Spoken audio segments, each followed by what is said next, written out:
They gave the family house to my brother just like that. One Sunday dinner, a casual announcement, sealed with smiles and nods of approval. I watched them, my own children included, all beaming. As if it was the most natural thing in the world, as if I wasn't sitting right there. The gravy was thick that night, almost congealed. Everything tasted of ash. I slept in my old room after that. The one with the floral wallpaper I'd chosen as a girl. It felt smaller now, colder. The mattress sagged in the middle, a constant reminder of time passing and bodies leaving. Each night I lay awake, listening to the house breathe. The creaks and groans I once found comforting now felt like accusations. I became a ghost in my own life. They'd talk about the house, the renovations my brother was planning. New windows, a modern kitchen, open concept. All the things I'd dreamed of doing but never had the money for. They'd talk as if I wasn't there.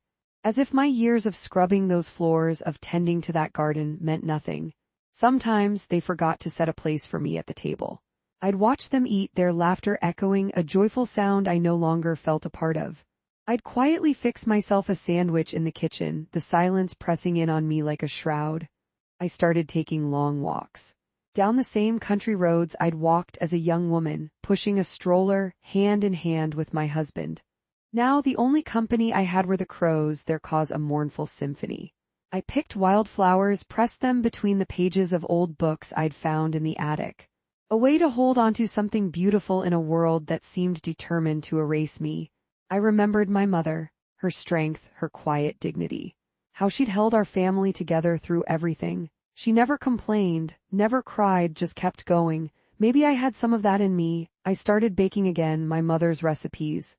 Lemon cake, apple pie, chocolate chip cookies. The smells filled the house, a small act of rebellion against the silence.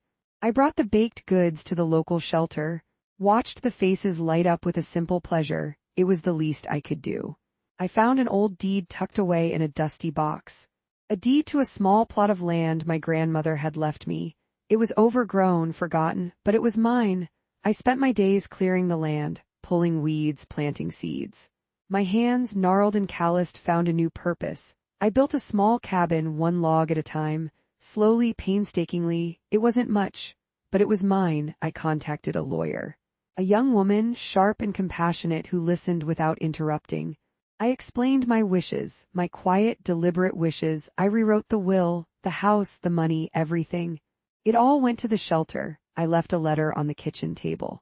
Simple words, carefully chosen. I thanked them for the memories. I wished them well. I told them I was going home. I packed my bags, a few clothes, some photographs, my mother's recipes. I climbed into my old car, the engine sputtering to life. I drove away. The sun was setting, casting long shadows across the fields. I didn't look back. I didn't say a word. I just went home.